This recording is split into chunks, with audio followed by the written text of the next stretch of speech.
મિત્રો આજે આપણે બનાવીશું ઘઉંના લોટની મસાલાવાળી પૂરી। એના માટે મેં 2 વાટકી જેટલો ઘઉંનો લોટ લીધો છે રોટલી બનાવવાનો। એની અંદર હું 1 નાની વાટકી જેટલો ઘઉંનો કકરો લોટ જે લાડવા બનાવવા માટે આવે છે ને તે લોટ લઈશું। હવે એમાં આપણે ટેસ્ટ પ્રમાણે મીઠું એડ કરીશું।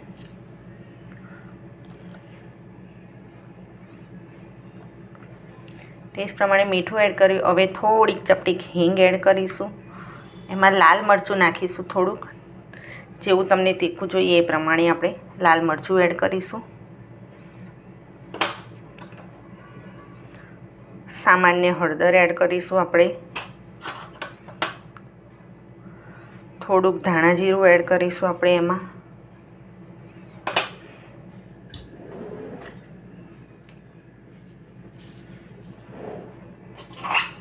અને આની અંદર આપણે 1 ચમચી ખાંડ એડ કરીશું, દળેલી ખાંડ છે તે એડ કરીશું। થોડીક સારી વધારે મસ્ત એવી ચટપટી ફ્લેવર માટે આપણે પાણીપુરીનો મસાલો એડ કરીશું। નાની ચમચી જેટલો લીધો છે। સાથે જ આપણે થોડોક ચાટ મસાલો એડ કરીશું।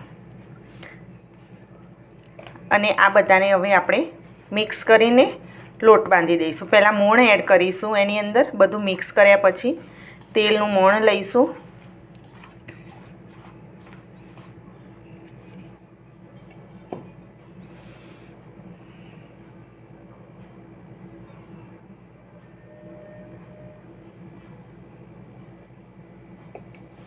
મોણ લીધા પછી હવે આને આપણે સરસ મજાનો, બહુ કડક પણ નહીં ને બહુ ઢીલો પણ નહીં, પૂરી બનાવીએ ને આપણે કડક પૂરી એ પ્રમાણેનું આપણે લોટ બાંધી દઈશું।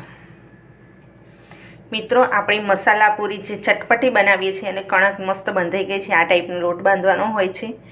હવે આ લોટને છે ને 10-15 મિનિટ માટે રેસ્ટ માટે મૂકી દઈશું। એની ઉપર આપણે સરસ સુતરાઉ કાપડ હોય એને ઢાંકીને મૂકી દઈશું, કવર કરીને મૂકીશું, એટલે લોટ સુકાઈ પણ ના જાય અને કંઈ નહીં। મિત્રો આપણા લોટને 10થી 15 મિનિટ થઈ ગઈ છે। હવે એને ઢાંકે મૂક્યો હતો એ કાઢી લઈશું।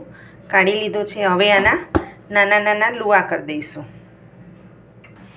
મિત્રો આપણી પૂરી માટેના લુવા મેં કરી દીધા છે। હવે ઘરે એકલા હોઈએ અને પૂરી બનાવવાની હોય તો પૂરી વણવાનો બહુ કંટાળો આવતો હોય છે, કાં તો વધારે પૂરી હોય તો એકલા હાથે વણી પણ ના શકાય। એટલા માટે મેં થોડાક મીડિયમ સાઇઝના મોટા લુવા કર્યા છે અને નાની વાડકી કે ગ્લાસ હોય આ ટાઈપનો એનાથી વણીને આપણે કટ કરી લઈશું। મિત્રો આપણી પૂરીનો મસ્ત મોટો રોટલો મેં વણીને તૈયાર કરી દીધો છે। હવે આપણે આવી કિનારીવાળો ગ્લાસ હોય કે વાડકી હોય ને એનાથી આપણે કટ કરીશું તો એક સમાન સરસ શેપ પણ આવે। આવી રીતે આપણે કટ કરી દઈશું એને, અને દેખાવમાં પણ સરસ લાગે।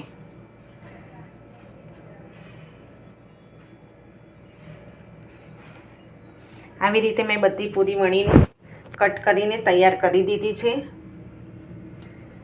હવે આ પૂરીને અડધો કલાક માટે તો સૂકવવા દેવાની હોય છે અને પછી એને તળવાની હોય છે, એટલે એ સરસ મસ્ત ક્રિસ્પી થશે। મિત્રો આપણી પૂરી વણાઈને બધી તૈયાર થઈ ગઈ છે। હવે એને આપણે તળી લઈશું। મેં તેલ ગરમ થવા મૂકી દીધું છે, તેલ ગરમ પણ થઈ ગયું છે। હવે એને આપણે તળી લઈશું।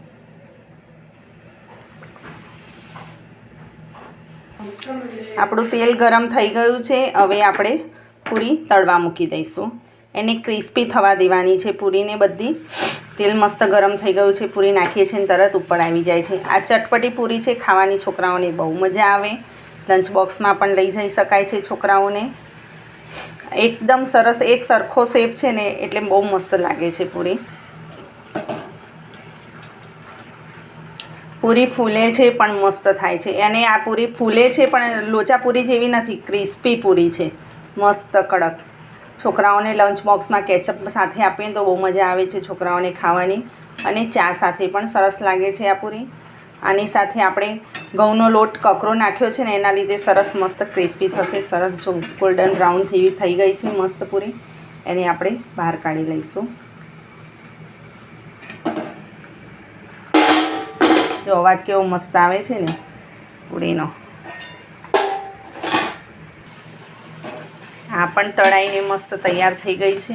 હવે આને પણ બહાર કાઢી લઈશું। મિત્રો વિડીયો તમે ક્યાંથી જોવો છો એ મને કમેન્ટ્સમાં જરૂરથી જણાવજો. મારો વિડીયો ગમે છે કે કંઈ મારામાં ભૂલ હોય તો પણ મને કમેન્ટમાં જરૂરથી જણાવજો. અને વિડીયો ગમે તો લાઇક શેર એન્ડ સબસ્ક્રાઈબ જરૂરથી કરજો. થેન્ક યુ મિત્રો. Again thank you.